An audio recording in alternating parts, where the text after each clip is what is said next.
Hello friend, आज के video में हम लोग बात करेंगे पदखंड, संपूर्ण पदखंड के बारे में, जिसमें लगभग 400 से 500 क्वेश्चन होने वाला है। तो आप लोग इस वीडियो को बिल्कुल भी स्किप मत कीजिएगा। यदि आप लोग इसके गद्य खंड के से पाँचों लेक्चर को नहीं देखे हैं तो उसको देख लीजिएगा एंड सभी दोस्तों के साथ शेयर एंड लाइक कर दीजिएगा। तो चलिए आगे बढ़ते हैं एंड क्वेश्चन को देखते हैं। देखिए, पहला क्वेश्चन है,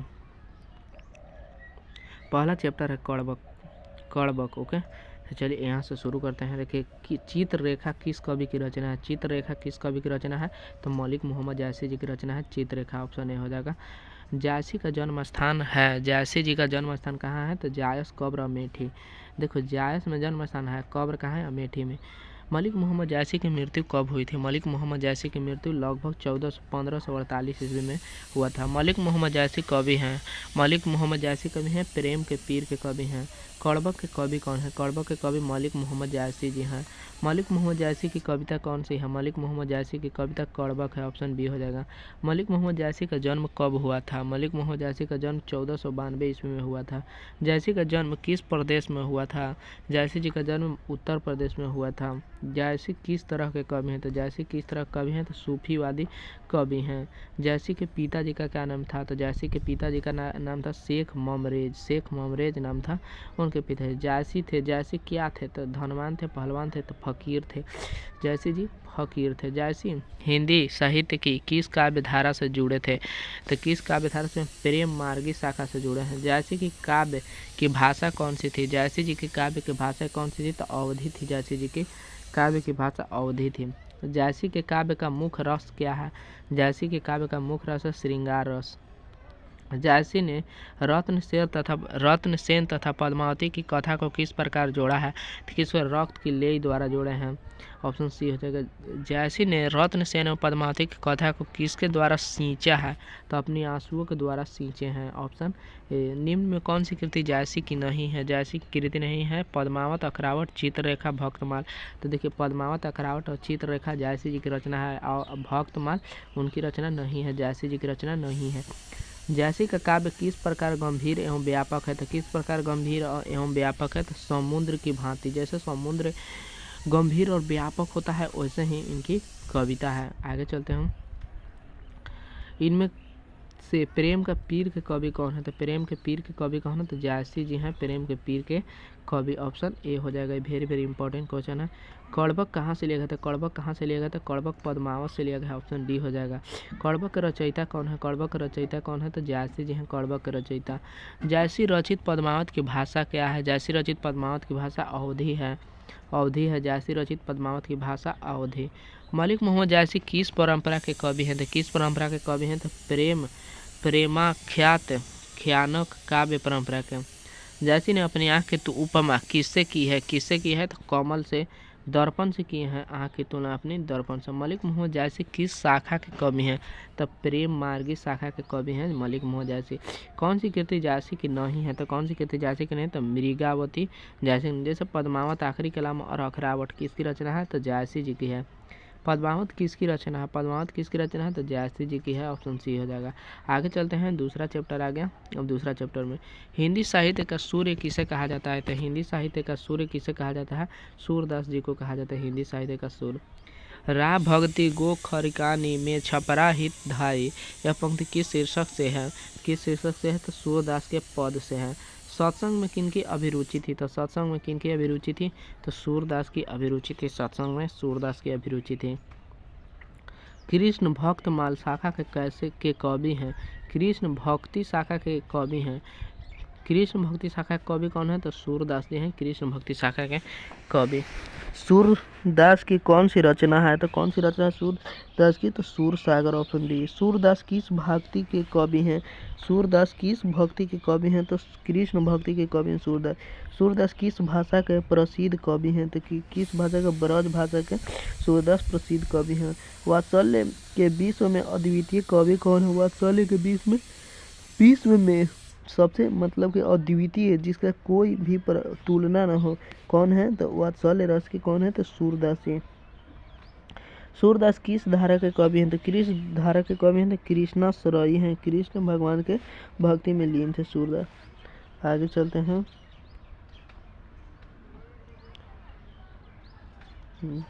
कृष्ण कहाँ बैठकर भोजन कर रहे हैं, तो कि कहाँ बैठ के, तो नंद की गोद में बैठ के, अपने पिताजी की गोद में बैठ के भोजन कर रहे हैं। प्रथम पद में कृष्ण को किसकी सूचना दी जाती है, तो भोर होने की सूचना दी जाती है, उनकी माता जी देती हैं सूचना। सूरदास हिंदी साहित्य के किस काल के कवि हैं, तो किस काल के कवि हैं, भक्ति काल के कवि हैं। कौन सी रचना सूरदास की नहीं है, तो कौन सी रचना, सत साई रचना नहीं है सूरदास की। कौन सी रचना सूरदास की है, तो कौन सी रचना, सूर सागर सूरदास की रचना है। सूरदास किस चीज़ की भूख है, सूरदास को किस चीज़ की भूख है, तो कृष्ण की जूठन की भूख है। सूरदास की अनुमानित जन्म तिथि क्या है, तो 1478 ईस्वी अनुमानित जन्म। मीरा को ने अपना प्रीतम किसे माना है, तो किसे माना था, कृष्ण, भगवान कृष्ण को। कछु खात कछु धरनी गिरावत छवि निरखत नंदरनिया कौन सा अलंकार है, तो कौन सा अलंकार है, तो अनुप्रास अलंकार है।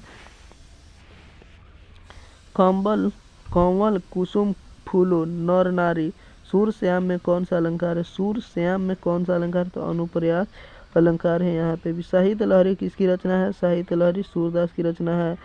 सूरदास की रचनाओं की भाषा क्या है, सूरदास की रचनाओं की भाषा ब्रज भाषा है। सूरदास के दीक्षा गुरु कौन थे, तो कौन थे, वल्लभाचार्य थे सूरदास के दीक्षा गुरु।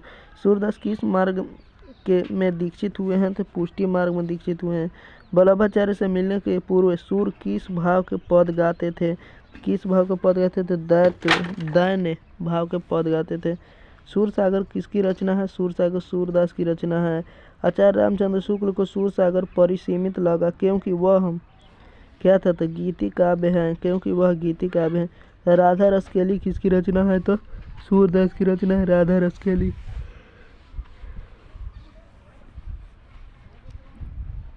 सूर सागर किस भाषा में रचित है, तो ब्रज भाषा में। सूर सागर किस भाषा में रचित है, ब्रज भाषा में। आगे चलते हैं। सूरदास के संकलित पदों में कौन सा रस है, तो सूरदास के संकलित पदों में कौन सा रस है, तो वात्सल्य रस है। किसकी रचना श्रीमद् भगवत गीता की पद्धति पर द्वादश स्कंदों में हुई है, तो सूर सागर की रचना। भगवान श्री कृष्ण किस कवि के पूज्य हैं, तो किस कवि के पूज्य हैं, सूरदास जी के पूज्य हैं।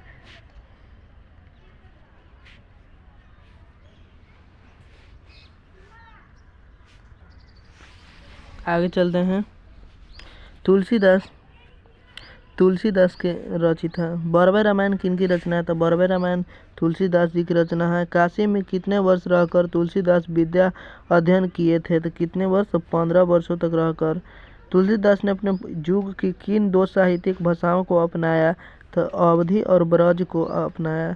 तुलसीदास के दीक्षा गुरु कौन है, तो नरहरि सिंह हरिदास। तुलसीदास की पत्नी का क्या नाम था, तो रत्नावली नाम था तुलसीदास की पत्नी का। तुलसीदास की माता का क्या नाम था, माता जी का नाम था हुलसी नाम था तुलसीदास का माता जी का।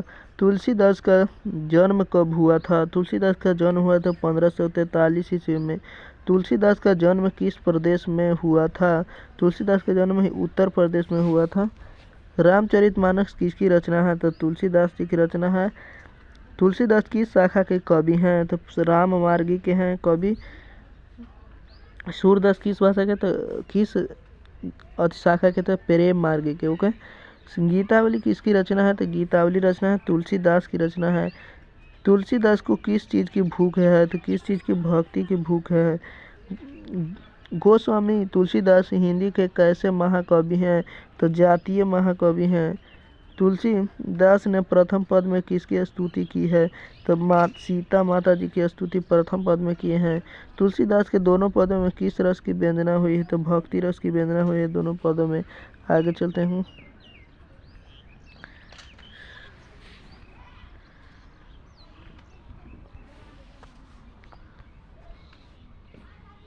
तुलसीदास के प्रथम पद में अपना परिचय किस रूप में दिए हैं, तुलसीदास जी प्रथम पद में अपना परिचय किस रूप में दिए हैं, तो सीता माता के दास के रूप में। ऑप्शन।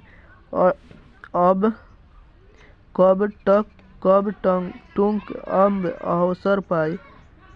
अम्ब संबोधन किसके लिए हुआ है, तो माता सीता के लिए हुआ है। निम्न में कौन सी रचना तुलसीदास की है, तो कौन सी रचना तुलसीदास की है, तो दोहावली रचना तुलसीदास की है। कौन सी रचना तुलसीदास की है? तो विनय पत्रिका तुलसीदास की रचना है। कौन सी रचना तुलसीदास की नहीं है? कौन सी रचना? आखिरी कलम होगा, आखिरी कलम नहीं है। कौन सी रचना? पार्वती मंगल वैराग्य संदीपनी कवितावली। कवितावली के रचनाकार कौन है? तो तुलसीदास जी। काफ़ी इंपॉर्टेंट क्वेश्चन है, 1 2 3 बार पूछा हुआ, इम्पोर्टेंट है। हम हनुमान बाहुक को तुलसीदास की किस कृति पर एक अंग माना जाता है? कवितावली पर। रामचरितमानस का प्रधान रस क्या है? तो भक्ति रस है। निम्न में कौन रामचरितमानस क्या है? निम्नलिखित में रामचरितमानस क्या है? महाकाव्य है रामचरितमानस। निम्न में कौन सी रचना तुलसीदास की है? तो कौन सी रचना तुलसीदास की है? तो राधा स्तुति तुलसीदास की रचना है। मानस रामचरितमानस का रचना समय क्या था? मतलब कि कब रचा गया था?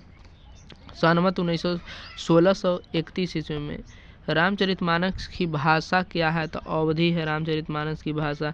विनय पत्रिका की भाषा क्या है? तो विनय पत्रिका की भाषा ब्रज भाषा या अंतर्वेदी है। तुलसीदास का जन्म कहाँ हुआ था? तो राजापुर बांदा उत्तर प्रदेश में तुलसीदास जी का जन्म। तुलसीदास का मूल नाम क्या था? तो मूल नाम था राम बोला, क्योंकि वो सबसे पहले जन्म लिए थे तो वो अपने मुंह से राम में बोल भी किए थे, तो इसी चलते उनका नाम क्या था? राम बोला। तुलसीदास के शिक्षा गुरु कौन थे? तो शिक्षा गुरु थे शेष सनातन, तुलसीदास के शिक्षा गुरु थे। इनमें कौन सी रचना तुलसी की है? तो कौन सी रचना तुलसी की? विनय पत्रिका तुलसी की रचना है।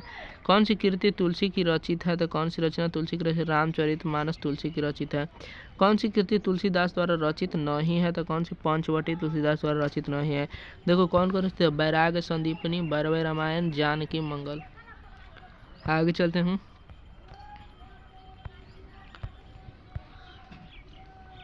पाठ्य पुस्तक में संकलित तुलसी के पद तुलसीदास को की किस कृति से लिया गया है? तो किस कृति से? विनय के पद से लिया गया है। तुलसीदास किस काल के कवि हैं? तो किस काल के कवि हैं? तो भक्ति काल के कवि हैं। ऑप्शन डी हो जाएगा। तुलसीदास किस काल के कवि हैं? भक्ति काल के। आगे चलते हैं।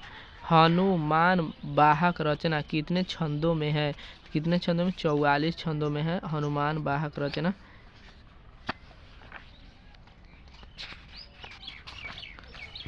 आगे चलिए, इसका ऑप्शन ए हो जाएगा इसका।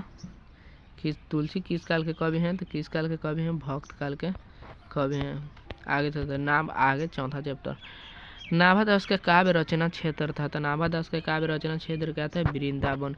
नाभादास की भक्ति राम भक्ति मर्यादा के स्थान पर माधुर्य भाव का पुट था। नाभादास जी किस धारा के संत थे? किस धारा के संत थे? तो वैष्णव दर्शन के संत थे। बीजक के रचयिता कौन है? कबीर दास। छपै शीर्षक के रचयिता कौन है? तो नाभादास। नाभादास की कौन सी रचना है? तो नाभादास की रचना छपै। नाभादास किस धारा के कवि हैं? तो सद्गुणोपासक राम भक्त धारा। नाभादास किसके समकालीन थे? तो नाभादास तुलसीदास के समकालीन थे। नाभादास का जन्म कब हुआ था? तो 1570 ईस्वी में अनुमानित, मतलब कि अनुमानित है इतना। किसकी कविता को सुनकर कवि नाभादास सिर झुका लेते हैं? तो सूरदास जी की कविता को सुनकर। कौन सी रचना नाभादास की है? तो कौन सी? भक्त काल है। भक्त काल तो नहीं, भक्त माल होगा। भक्तमाल होगा। नाभादास का अस्थायी निवास कहाँ था नाभादास का अस्थायी निवास? वृंदावन। संपूर्ण भक्तमाल में किस छंद की व्यंजना हुई है? तो छपै। संपूर्ण भक्तमाल में किस छंद की व्यंजना हुई है? तो छपै। छपै कितनी पंक्तियों का छंद होता है? तो 6 पंक्तियों का छंद होता है। सूर के कवि को सुनकर सभी लोग क्या करते हैं? तो क्या करते हैं? सिर को हिलाते हैं। आगे चलते हैं।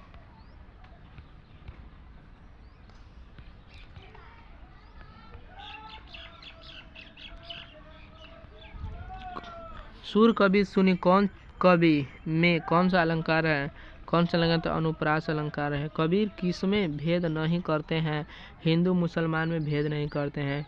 नाभादास ने जाति पाति एवं वर्णाश्रम का खंडन किस कवि के छपै में किया? कबीर के छपै में। नाभादास का उदय हिंदी साहित्य के किस काल में हुआ? तो भक्ति काल में। सबके हित का वचन कौन करता है? तो कबीर करते हैं सबके हित के वचन। कानी का अर्थ होता है एक आँख का न होना। देखो गलत दिया है ना, ये होता है। नाभादास के दीक्षा गुरु कौन थे? तो स्वामी अगरदास होगा। या अग्रवाली। भक्तमाल के रचयिता हैं तो भक्तमाल के रचयिता नाभादास जी हैं। विमल बुद्धि में हो तासु की, जो यह गनु वो श्रवणानी धरे। यह पंक्ति किस शीर्षक से है तो छपै से लिया गया। नाभादास किसके शिष्य थे तो नाभादास स्वामी अग्रदास के शिष्य थे, क्योंकि इनका शिक्षा गुरु थे। कबीरदास किस शाखा के कवि हैं तो कबीरदास किस शाखा के निर्गुण शाखा के कवि हैं कबीरदास। नाभादास किस काल के कवि हैं तो नाभादास भक्ति काल के कवि हैं। आगे चलते हैं। नाभादास की कविता किन दो कवियों के बारे में है तो किन दो कवि, कबीरदास और सूरदास के बारे में है। अगला आ गए हम लोग 5वां चैप्टर की तरफ। भूषण की कविता में कौन सा रस पाया जाता है, कवित्व जो कि भूषण द्वारा लिखा गया है। ओके, क्वेश्चन है कि भूषण की कविता में कौन सा रस पाया जाता है तो कौन सा रस पाया जाता है, वीर रस पाया जाता है। छत्रसाल के कितने छंदों में महाराणा छत्रसाल की वीरता का यशोगान किया गया है तो 10 छंदों में। भूषण ने कौन सी कविता लिखी तो भूषण ने कवित कविता लिखी। कवि शीर्षक के कविता के कवि कौन है तो भूषण जी हैं। आगे चलते हैं। भूषण रीति काल के किस धारा के कवि हैं तो किस धारा के कवि, रीति युक्त धारा कवि हैं। कवित्व के प्रथम पद में कौन सा रस है तो वीर रस है प्रथम पद में। कवित्व के द्वितीय पद में किस रस की अभिव्यंजना हुई है तो विभत्स रस की। भूषण के मुख्यतः किस भाषा में रचना है तो ब्रज भाषा में। छत्रसाल की तलवार में कौन सा रूप धारण कर रखा है तो रौद्र रूप धारण कर रखा है। छत्रसाल की तलवार काली देवी को क्या प्रदान करती है, क्या प्रदान करती है तो इनमें से कोई नहीं हो जाएगा, ऑप्शन डी हो जाएगा इसका राइट। भोजन प्रदान करती है, हाँ इसका ऑप्शन बी हो जाएगा। लागती लंपकी कंठ बैरन के नागिन सी कौन सा अलंकार है तो यह अनुप्रास अलंकार। निम्न में कौन सी रचना भूषण की है तो कौन सी रचना भूषण की है, शिवराज भूषण। भूषण ने समुद्राग्नि से किसकी तुलना की है तो शिवाजी की तुलना किए हैं। भूषण के प्रथम दंड में कौन सा रस है, कौन सा रस है, वीर रस है। भूषण के द्वितीय छंद में कौन सा रस की अभिव्यंजना हुई है तो रौद्र रस। तेज तम अंश पर काह जिमी कंस पर, याओ मले छ वंश पर शेर शिवराज है। यह पंक्ति किस शीर्षक कविता की है तो किसकी है तो छपै न कवित्व जो कि भूषण द्वारा है। निम्न में कौन सी कृति भूषण की है तो कौन सी कृति, शिवा बापनी भूषण की। कवित्व भूषण की उपाधि दी गई है चित्रकूट के राजा सोलंकर राजा रुद्र शाह ने। चित्रकूट के कौन राजा है तो राजा सोलंकनी राजा रुद्र शाह, इसको याद रखिएगा। शिवराज भूषण ने कितने अलंकारों का निरूपण हुआ है तो 105 अलंकारों का। शिवा बावनी के कितने मुक्तकों में छत्रपति शिवाजी की वीरता का बखान किया गया है तो 52 मुक्तकों में। भूषण के प्रिय गायक हैं छत्रपति शिवाजी और छत्रसाल, ऑप्शन ए। आगे चलते हैं।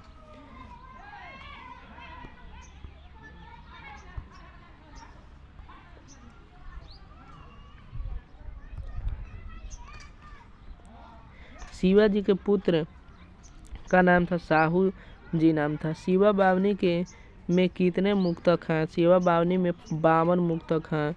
छत्रसाल दशक के में छंद है कितना छंद, 10 छंद है। भूषण के पिता का नाम था, भूषण के पिता कौन थे तो रत्नाकर त्रिपाठी। शिवराज भूषण किसकी कृति है तो भूषण की। भूषण किस काल के कवि हैं तो रीति काल के कवि हैं भूषण। शिवा बावनी में कितने मुक्तक है तो 52 मुक्तक है। चिंतामणि त्रिपाठी भूषण के कौन थे तो भाई थे चिंतामणि त्रिपाठी भूषण के। शिवा बावनी में कितनी वीरता, किसकी वीरता का बखान है, शिवाजी की। छत्रसाल दशक किसकी कृति है तो भूषण की, ऑप्शन सी हो जाएगा। ओके, आगे चलते हैं। हाँ, आगे 6ठा चैप्टर आ गया है। जयशंकर प्रसाद का महाकाव्य है, जयशंकर प्रसाद का महाकाव्य कौन, कामायनी है महाकाव्य। तो चलिए 6ठा चैप्टर में हम लोग आ गए हैं। तो 6ठा चैप्टर है जयशंकर प्रसाद का महाकाव्य है कामायनी हो गया था। कंकाल उपन्यास किस कवि की रचना है? तो जयशंकर प्रसाद की रचना है कंकाल। चीर विषाद विलीन मन की किस कविता की पंक्ति है? तो तुमुल कोलाहल कलह में के पंक्ति है। शेर सिंह का शस्त्र समर्पण नामक आख्यानक काव्य किसके द्वारा लिखा गया है? तो जयशंकर प्रसाद द्वारा लिखा गया। आंसू किसकी रचना है? आंसू जयशंकर प्रसाद की रचना है। जयशंकर प्रसाद ने कौन सी कविता लिखी है? तुमुल कोलाहल कलह में रचना लिखे हैं जयशंकर प्रसाद। जयशंकर प्रसाद का जन्म कब हुआ था? जयशंकर प्रसाद का जन्म 1989 में हुआ था। जयशंकर प्रसाद के पितामह कौन है? तो पितामह कौन है? तो शिवरत्न साहू हैं इनके पितामह। पितामह माने दादाजी। आगे चलते हैं।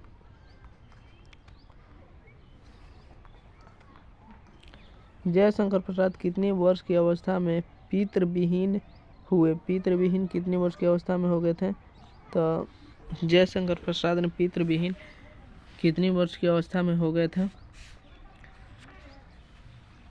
जयशंकर प्रसाद पितृविहीन कितनी वर्ष की अवस्था में हो गए थे? तो इसका आंसर हो जाएगा ऑप्शन बी, 12 वर्ष की अवस्था में। जयशंकर प्रसाद हिंदी साहित्य के किस काल के कवि थे? तो किस काल के कवि थे जयशंकर प्रसाद? तो आधुनिक काल के कवि थे जयशंकर प्रसाद हिंदी साहित्य के। प्रसाद जी को किस कृति में आधुनिक मानव सभ्य की मार्मिक समीक्षा की गई है?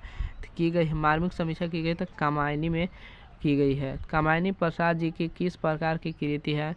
तो कामायनी प्रसाद जी की किस प्रकार की कृति है? प्रबंध काव्य की प्रवृत्ति है। झरना शीर्षक काव्य संकलन किस कवि की रचना है? तो किस कवि की रचना है झरना शीर्षक काव्य संकलन? तो सुभद्रा कुमारी चौहान की रचना है ये। तितली उपन्यास किसकी रचना है? तितली उपन्यास किसकी रचना है? तो जयशंकर प्रसाद की रचना। जयशंकर प्रसाद के ज्येष्ठ भ्राता का नाम क्या था? जयशंकर प्रसाद के ज्येष्ठ भ्राता का नाम था शंभू रतन। कौन सी रचना जयशंकर प्रसाद की है? कौन सी रचना जयशंकर प्रसाद की है? तो कंकाल रचना जयशंकर प्रसाद की। मनुष्य का शरीर क्यों थक जाता है? मन की चंचलता के कारण थक जाता है। तुमुल कोलाहल कलम प्रसाद जी की किस रचना से ली गई है? तो किस रचना से ली गई है? तो कामायनी से ली गए हैं। 17 का सी हो जाए कामायनी से। सजल जलपात में कौन सा अलंकार है? तो सजल जलपात में कौन सा अलंकार है? तो रूपक अलंकार है सजल जलपात में। कौन सी मैं उषा की ज्योति में कौन सा अलंकार है? मैं उषा की ज्योति में कौन सा अलंकार है? तो अनुप्रास अलंकार है। चातकी किसके लिए तरसती है? तो चातकी किसके लिए तरसती है? चालय के लिए, प्रसाद जी कविता के लिए, स्वाति नक्षत्र की पहली बूंद के लिए। ऑप्शन सी हो जाएगा। जयशंकर प्रसाद ने किस भाषा में काव्य रचना की है? तो किस भाषा में काव्य रचना किए हैं? खड़ी बोली में किए हैं। कौन सी निम्न में इनमें कौन सी पुस्तक प्रसाद जी की है? तो कौन सी पुस्तक प्रसाद जी की है? तो झरना प्रसाद जी की पुस्तक है। जयशंकर प्रसाद की कौन सी कृति अपूर्ण है? जयशंकर प्रसाद जी की? तो इरावती अपूर्ण है।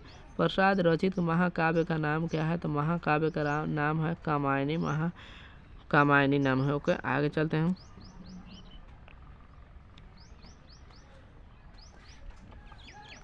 जयशंकर प्रसाद की सफलतम नाट्य कृति है तो ध्रुव स्वामिनी सफलतम नाट्य कृति है। आगे चलते हैं।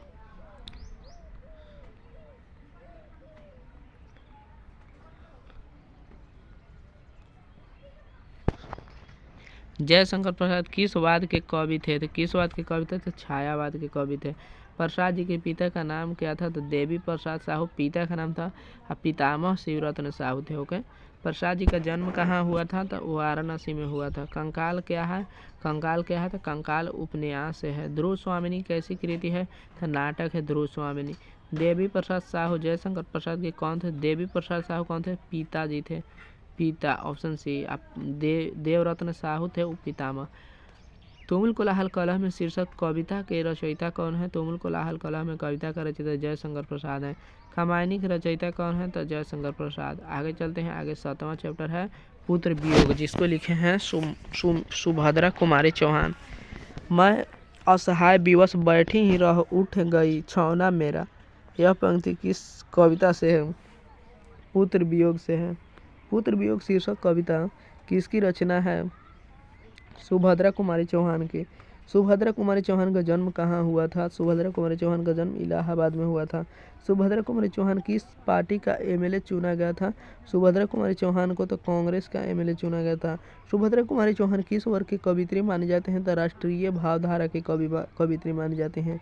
सुभद्रा कुमारी चौहान की कौन सी कृति नहीं है? तो कौन सी कृति नहीं है? तो देखो, बिखरे मोती है सुभद्रा कुमारी चौहान के, मुकुल है, त्रिधारा है, तीनों याद रखिएगा। प्रायश्चित इनकी नहीं है। सुभद्रा कुमारी चौहान की कौन सी कृति है? तो कौन सी कृति है? सभा का खेल है इनकी कृति। सुभद्रा जी के साहित्य में अपने युग के मूल्य तो उद्देश्य उसके भिन्न भिन्न है रूप अपने आमरणहीन प्रकृत शैली में प्रकट हुए हैं। यह किसका कथक है? किसका कथक है? तो मुक्ति बोध का कथक है। सुभद्रा कुमारी चौहान के अनुसार माँ के लिए अपने मन को समझना कब कठिन हो जाता है? देख रहे हैं इसका ऑप्शन। तो भाई के मृत्यु के होने पर पिता के मृत्यु होने पर, पुत्र के मृत्यु होने पर पति, तो पुत्र की मृत्यु होने पर, सॉरी। आगे चलते हैं। पुत्र वियोग शीर्षक कविता में काम आए कवित्री का खिलौना क्या है? तो उनका पुत्र खिलौना था, जो कि अभी इस संसार में नहीं रहा। सुभद्रा कुमारी चौहान का निधन कैसे हुआ था? तो कार दुर्घटना में उनका निधन हुआ था। वर्ग 9 तक की पढ़ाई के बाद शिक्षा अधूरी छोड़कर कौन कवित्री असहयोग आंदोलन में कूद पड़ी? तो सुभद्रा कुमारी चौहान जी कूद पड़े थे। इनके साथ कौन पढ़ती थी? इनके साथ क्लास में कौन पढ़ती? तो महादेवी वर्मा पढ़ती थी इनके साथ क्लास में। सुभद्रा कुमारी चौहान का जीवन सूना सूना क्यों हो रहा है? तो पुत्र के असमय निधन के कारण। सुभद्रा कुमारी चौहान स्वयं को असहाय क्यों कहती है? पुत्र वियोग के कारण, ऑप्शन बी, क्योंकि इनके पुत्र नहीं है। पुत्र वियोग कविता में कवित्री के किसके लिए पत्थर को देवता मानकर पूजा करते हैं? अपने पुत्र के लिए, ऑप्शन डी होता है। गुलामी का नशा किसकी रचना है? तो गुलामी का नशा किसकी रचना है? तो ठाकुर लक्ष्मण सिंह का, जो कौन है? इनके पति हैं, इनकी रचना है। सुभद्रा कुमारी चौहान के पति का नाम क्या था? तो ठाकुर लक्ष्मण सिंह नाम था। बिखरे मोती क्या है? तो बिखरे मोती कहानी संग्रह है। सरोज स्मृति किसकी रचना है? सरोज स्मृति निराला जी की रचना है। क्राथेस्ट बेट गर्ल्स स्कूल में सुभद्रा कुमारी चौहान के प्रिय मित्र कौन थी? तो महादेवी वर्मा थी। सुभद्रा कुमारी चौहान का प्रतिनिधि कविता संग्रह कौन है? तो मुकुल है इनका प्रतिनिधि कविता संग्रह। सुभद्रा कुमारी चौहान का जन्म कब हुआ था? तो 16 अगस्त 1904 को इनका जन्म हुआ था। सुभद्रा कुमारी चौहान के पिता का नाम क्या था? तो ठाकुर रामनाथ सिंह पिता का नाम था। पति का नाम था कुछ ठाकुर लक्ष्मण सिंह। सुभद्रा कुमारी चौहान की लिखी कविता कौन सी है? तो कौन सी है लिखी हुई कविता? पुत्र वियोग है। पुत्र वियोग, ऑप्शन बी हो जाएगा। पुत्र वियोग शीर्षक कविता में किस काव्य संसार से लिया गया है? तो मुकुल से लिया गया है पुत्र वियोगों को, याद रहे। छोड़ो काम दौड़ कर आई माँ कहकर जिस समय पुकारा, किस कविता की है? तो पुत्र वियोग से, ऑप्शन सी। आगे चलते हैं।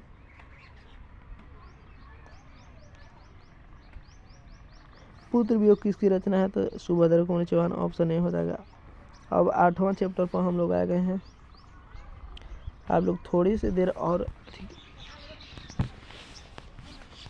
देर में ख़त्म हो जाएगा, तो आप लोग कंसंट्रेट करके पूरे वीडियो को 1 से 2 बार देखिएगा। आप लोगों को पूरा क्वेश्चन याद हो जाएगा। ओके, और like and share and subscribe कर दीजिएगा भाई, क्योंकि इतना मेहनत करते हैं आप ही लोगों के लिए। इतने पास ऊषा, जो किसके द्वारा लिखा है? शमशेर बहादुर सिंह के द्वारा लिखा गया। ओके, इतने पास अपने शीर्षक संकलन किस कवि के द्वारा लिखा गया था? शमशेर बहादुर सिंह के द्वारा। शमशेर बहादुर सिंह ने कौन सी कविता लिखी है? तो ऊषा लिखे हैं। शमशेर बहादुर सिंह को हिंदी साहित्य में क्या कहा जाता है? तो क्या कहा जाता है? कवियों के कवि किसे कहा जाता है? शमशेर बहादुर सिंह को कवियों का कवि किसे कहा जाता है? देखो आगे क्वेश्चन शमशेर बहादुर सिंह का देखो पूछा हुआ है, भी है क्वेश्चन है भाई। आगे चलते हैं। शमशेर बहादुर सिंह की प्रतिनिधि कविताएं नामक काव्य कृति का संपादन किसने किया? तो किसने किया? डॉक्टर नामवर सिंह ने किया। उषा का जादू कब टूट जाता है? तो सूर्योदय होने पर टूट जाता है।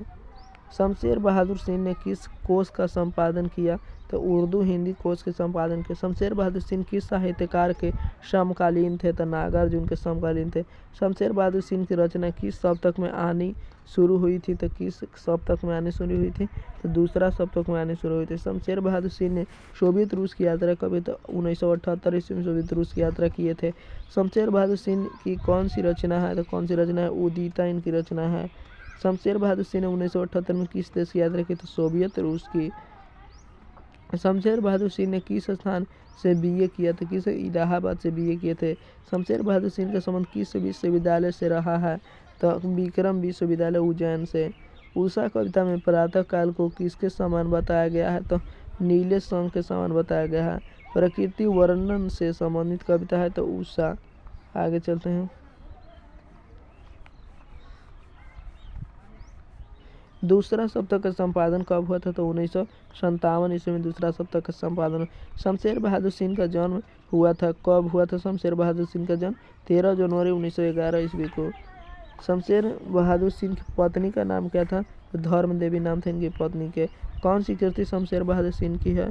तो काल तुझसे होड़ है मेरी।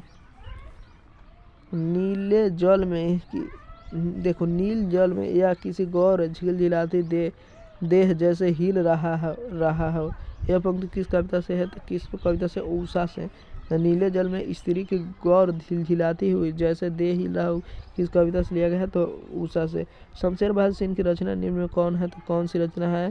तो शमशेर बहादुर सिंह की रचना निम्न में कौन सी है? तो टूटी हुई, लोग भूल गए हैं, टूटी हुई, बिखरी हुई, टूटी हुई, बिखरी हुई, टूटी हुई, बिखरी हुई, टूटी हुई, बिखरी हुई। ओके, यही होगा। प्रभात कालीन आकाश कैसा है? तो नीले शंख जैसा है। ऑप्शन बी हो जाएगा 23 का। आगे है, किसका जादू टूटा है? तो उषा का। उषा शीर्षक कविता के कवि कौन है? तो शमशेर बहादुर सिंह। चूका भी नहीं हूँ मैं के रचयिता है, चूका भी नहीं हूँ के मैं के रचयिता है शमशेर बहादुर सिंह। सुकून की तलाश किसकी रचना है? तो किसकी रचना है? सुकून की तलाश किसकी रचना है? तो सुकून की तलाश है इकबाल की रचना। ऑप्शन सी हो जाएगा। शमशेर बहादुर सिंह का जन्म कहाँ हुआ था? शमशेर बहादुर सिंह का जन्म देहरादून में हुआ था। अब देखिए 9वां चैप्टर पर हम लोग आ गए हैं। तो देखिए आगे चलते हैं।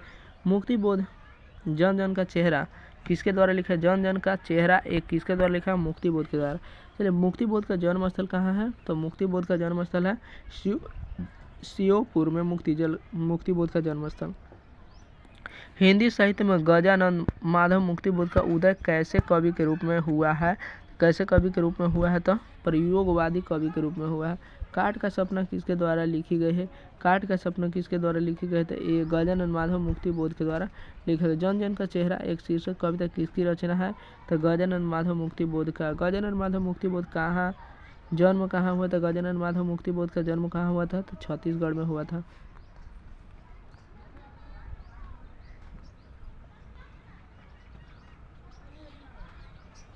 मुक्ति बोध ने किस विश्वविद्यालय से एमए किया? मुक्ति बोध ने किस विश्वविद्यालय से एमए किया? तो नागपुर विश्वविद्यालय से एमए किए। मुक्ति बोध ने नागपुर से निकलने वाली किस पत्र का संपादन किए? तो नया खून का संपादन किए। मुक्ति बोध ने दिग्विजय महाविद्यालय राजनांद गांव में प्राध्यापक के पद पर कब से काम करना प्रारंभ किए? 1958 से काम करना प्रारंभ किया। मुक्ति बोध ने नागपुर में के प्रकाशन तथा सूचना विभाग में किस रूप से नौकरी की? तो पत्रकार के रूप में नौकरी की। मुक्ति बोध निराला किस तरह के कवि हैं? किस तरह कवि? क्रांतिकारी कवि हैं। मुक्ति बोध के कविता संग्रह का नाम क्या है? तो चांद का मुंह टेढ़ा है। नील नदी अमेजन मिसौरी में वेदना से गाती हुई बहाती हुई जिंदगी की ये धारा एक। यह पंक्ति किस शीर्षक कविता से लिया गया है? तो जन जन का चेहरा एक से। मुक्ति बोध के अनुसार ज्वाला कहाँ से उठती है? ज्वाला कहाँ से उठती है? जनता से उठती है। अज्ञे द्वारा संपादित तार सप्तक के एक कवि के रूप में कौन सामने आया? तो मुक्ति बोध आए हैं। गजानन माधव मुक्ति बोध अपने रचनात्मक जीवन में किन दो प्रधान वैश्विक विचारधाराओं के संघर्ष में आए हैं? तो अस्तित्ववाद और मार्क्सवाद के संबंध में। किन्होंने प्राय लंबी कविताएं ही लिखी है? तो गजानन माधव मुक्ति बोध। कौन सी रचना मुक्ति बोध की है? तो कौन सी रचना? मुकुल है ना मुक्ति बोध की रचना। एक साहित्य की शायरी किसकी रचना है? एक साहित्य की शायरी मुक्ति बोध जी की रचना है। मुक्ति बोध के पिता का क्या नाम था? मुक्ति बोध के पिता का नाम था माधव राज मुक्ति बोध। कौन सी रचना मुक्ति बोध की है? तो कौन सी रचना मुक्ति बोध की है? तो चांद का मुंह टेढ़ा है। कौन सी कृति मुक्ति बोध की नहीं है? नई खून का आत्मसंघर्ष बिहारी पुनर्मूल्यांकन। आओ आगे देखते हैं। कामायनी, एक पुनर्विचार, भूख, भूरी भूरी, खाक धूल। कौन सी रचना इनकी नहीं है? तो इनकी रचना नहीं है, तो इनकी रचना है बिहारी पुनर्मूल्यांकन, इनकी रचना नहीं है। आगे चलते हैं। मुक्तिबोध किस सप्तक के कवि हैं? तो किस सप्तक कवि हैं? तार सप्तक के कवि हैं। गजानन माधव मुक्तिबोध का जन्म कब हुआ था? तो 13 नवंबर 1917 को। देखो तार सप्तक का संपादन, सभी सप्तक का संपादन किसने किया? तो अज्ञेय जी ने किया था सभी सप्तक का संपादनों के, याद रखिएगा। आगे चलते हैं। मुक्तिबोध की माँ का क्या नाम था? पार्वती बाई नाम था मुक्तिबोध की माँ का। मुक्तिबोध ने किसका संपादन किया? तो नया खून का संपादन किया है। कौन सी कृति मुक्तिबोध की है? तो कौन सी कृति? द्रौपदी इनकी मुक्तिबोध की कृति। जन जन का चेहरा एक रचनाकार है गजानन माधव मुक्तिबोध। मुक्तिबोध की कविता है जन जन का चेहरा एक। नए सौंदर्य का, साहित्य का सौंदर्य शास्त्र के लेखक कौन है? मुक्तिबोध। कामायनी एक पुनर्विचार के रचयिता है मुक्तिबोध जी। तो आगे चलिए, अब 10वां चैप्टर में हम लोग आ गए हैं। अधिनायक शीर्षक कविता किस पुस्तक से लिए गए थे? किस पुस्तक से लिया गया? आत्महत्या के विरुद्ध से लिया गया है। देखो अधिनायक किसके द्वारा लिखा गया? तो विनोद कुमार शुक्ल के द्वारा लिखा गया है। लोग भूल गए हैं किसकी रचना है? तो रघुवीर सहाय की। नो अधिनायक रघुवीर सहाय की है। विनोद कुमार शुक्ल का नन्हे प्यारे बेटे को न है। अधिनायक शीर्षक कविता किस तरह की कविता है? तो व्यंग्य प्रधान है। रघुवीर सहाय किस काल के कवि हैं? तो आधुनिक काल के कवि हैं। रघुवीर सहाय का जन्म कहाँ हुआ था? तो लखनऊ उत्तर प्रदेश में। रघुवीर सहाय ने एमए किस विश्वविद्यालय से किया? तो लखनऊ विश्वविद्यालय लखनऊ से किए हैं। आगे चलिए।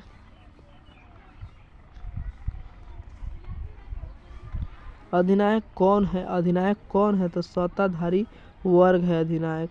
प्रस्तुत कविता अधिनायक में हर रचना किसका प्रतिनिधि है? किसका प्रतिनिधि है? आम आदमी का प्रतिनिधि। हर चरण कौन है? तो एक आम आदमी है हर चरण। देखो घर का नौकर, गलत है भाई, ऑप्शन बी होगा इसका। अज्ञेय द्वारा संपादित दूसरा शब्दक में एक कवि के रूप में कौन सामने आया है? तो रघुवीर सहाय। दूसरा शब्दक के 7 कवियों में कौन शामिल है? तो रघुवीर सहाय जी हैं दूसरा शब्दक।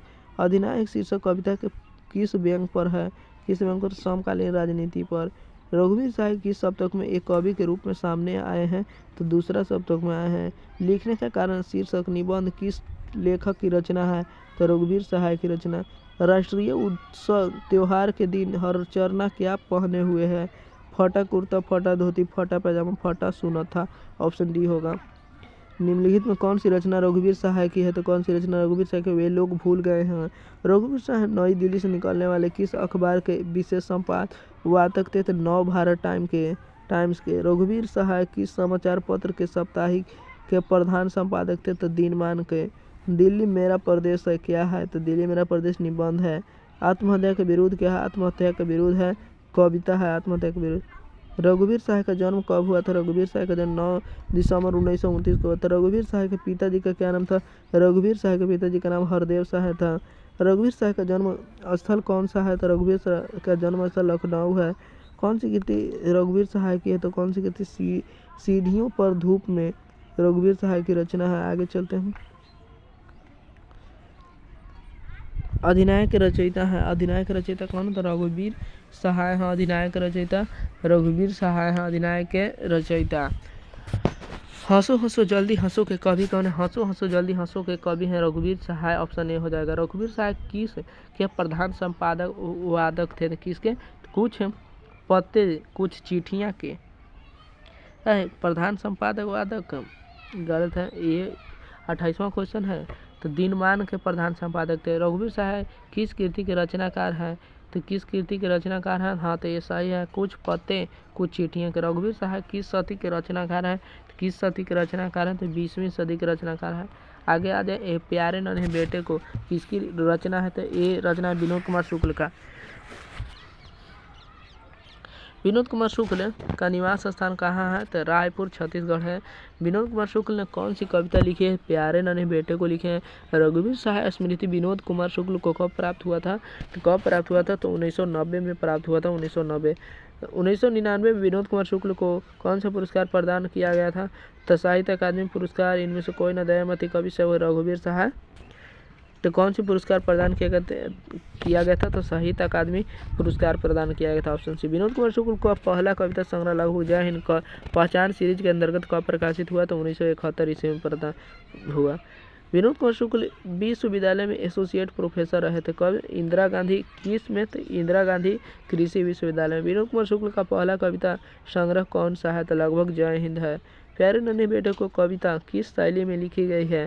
कि वार्तालाप शैली में लिखी गई है। प्यारे नन्हे बेटे को कविता का नायक कहाँ का रहने वाला है? तो उत्तराखंड का रहने वाला है। विनोद कुमार शुक्ल 20वीं सदी के किस दशक के एक कवि के रूप में सामने आए हैं? 7वें 8वें दशक में एक कवि के रूप में सामने आए हैं। आगे चलते हैं।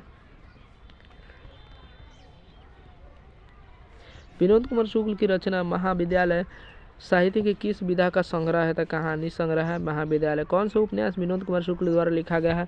नौकर की कमीज लिखा गया है। पेड़ पर कमरा अनुवाद किस भाषा में हुआ है? तो किस भाषा में? इतावली भाषा में हुआ है। कौन सी कृति विनोद कुमार शुक्ल की है? तो कौन सी कृति विनोद कुमार शुक्ल का? सब कुछ बचा रहेगा। निम्न में कौन कविता संकलन विनोद कुमार शुक्ल का है? तो कौन सा वह संकलन विनोद कुमार शुक्ल का है? तो मन यहीं से लिया गया है। कहाँ से लिया गया है? वो लच्चे अतीत वह आदमी नया गर्म कोट पहनकर विचार की तरह चला गया। एक तार लोहे का लंबी लकड़ी के 2 खंभों पर तना हुआ बाहर। यह पंक्ति किस कविता से है? तो प्यारे नन्हे बेटे को। विनोद कुमार शुक्ल का जन्म कहाँ हुआ था? विनोद कुमार शुक्ल का जन्म छत्तीसगढ़ में हुआ था। विनोद कुमार शुक्ल के जन्म कब हुआ था? विनोद कुमार शुक्ल का जन्म 1 जनवरी 1937 को। प्यारे नन्हे बेटे को शीर्षक कविता किस कविता संकलन से संकलित है? तो वह आदमी नया गर्म कोट पहनकर चला गया। मेहनत कश और औरत को कवि ने किस रूप में देखा है? तो लोहा के रूप में देखे हैं। कौन सी कृति विनोद कुमार शुक्ल की है? तो कौन सी कृति? दीवार में एक खिड़की रहती थी। विनोद कुमार शुक्ल की किस कृति पर मनी कौल ने फिल्म बनाई? नौकर की कमीज पर फिल्म बने। पत्नी बिटिया को क्या करती है? समझाती है। पिता बिटिया को क्या करते हैं? तो सिखलाते हैं। प्यारे नन्हे बेटे को कविता में लोहा किसका प्रतीक है? कर्म का प्रतीक है। आगे चलते हैं। प्यारे नन्हे बेटे के रचयिता हैं तो कौन है? विनोद कुमार शुक्ल। विनोद कुमार शुक्ल है। प्यारे नन्हे बेटे को कविता में संकलन से लिया गया है। वह आदमी नया गर्म कोट पहनकर चला गया विचार की तरह। नौकर की कमीज क्या है? तो नौकर की कमीज उपन्यास है। अशोक वाजपेयी का मूल निवास। देखो हार जीत किसकी रचना है? तो अशोक वाजपेयी की रचना। अशोक वाजपेयी का मूल निवास स्थान कहाँ? सागर मध्य प्रदेश। किसकी विजय हुई? सेना के नागरिकों की पंक्ति कहाँ से लेगी? देखो भाई विजय हार जीत में रहते हैं। विजय हार जीत में न रहेगा। कहीं नहीं वहीं कविता संग्रह किसके द्वारा रचित है? तो अशोक वाजपेयी द्वारा रचित। अशोक वाजपेयी ने कौन सी कविता लिखी है? तो हार जीत लिखे हैं। अशोक वाजपेयी के माँ का नाम क्या था? तो माँ का नाम था निर्मला देवी। अशोक वाजपेयी के माँ का नाम था निर्मला देवी। अशोक वाजपेयी की माँ का नाम था निर्मला देवी। आगे चलते हैं। अशोक वाजपेयी का जन्म कहाँ हुआ था? दुर्ग छत्तीसगढ़ में हुआ था। हार जीत कविता वाजपेयी की कविता संकलन से लिया गया है तो कहीं नहीं वहीं से लिया गया। अशोक वाजपेयी ने किस विश्वविद्यालय से बीए किया? तो सागर विश्वविद्यालय से बीए किया। अशोक वाजपेयी ने किस कॉलेज से एमए किए? तो सेंट स्टीफेंस कॉलेज दिल्ली से किए हैं एमए। हार जीत शीर्षक कविता किस प्रकार की रचना है? तो गद्य कविता है। अशोक वाजपेयी किस विश्वविद्यालय के कुलपति रह चुके हैं? तो महात्मा गांधी अंतर्राष्ट्रीय हिंदी विश्वविद्यालय। हार जीत कविता में उत्सव कौन मना रहे हैं? तो कौन मना रहे हैं? शासक दल मना रहे हैं। हार जीत कैसी कविता है? तो हार जीत कैसी कविता है? तो गद्य कविता है।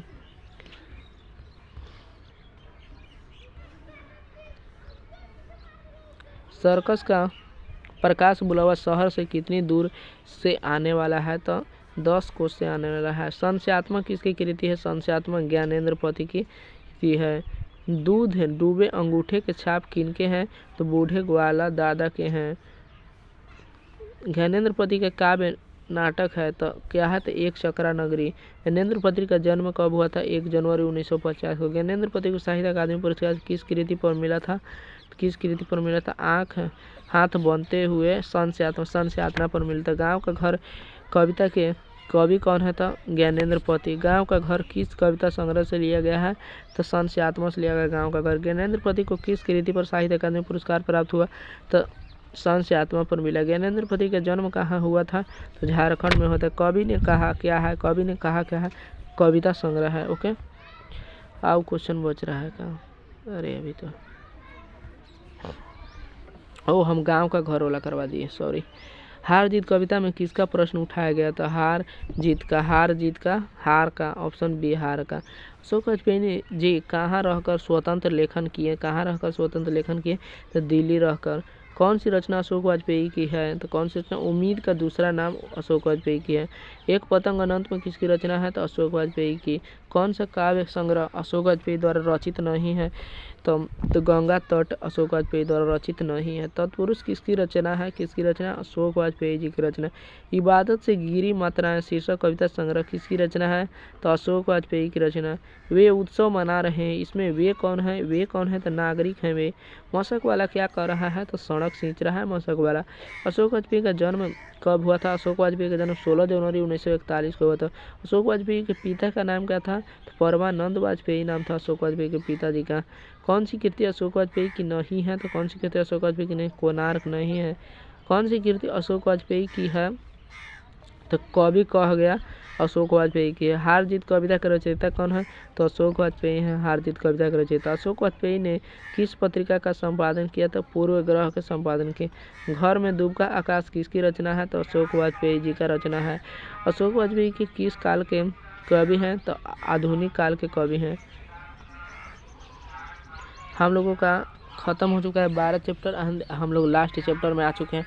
तो आप लोग यदि अभी तक लाइक नहीं किए हो तो लाइक कर दीजिएगा एंड सब्सक्राइब भी कर दीजिएगा ताकि हमको सपोर्ट मिल सके। एंड आप लोगों का ऑल सब्जेक्ट का मैं ऑब्जेक्टिव और फिर कुछ समय बाद मैं सब्जेक्टिव भी कराने वाला हूँ आपको एग्ज़ाम से पहले।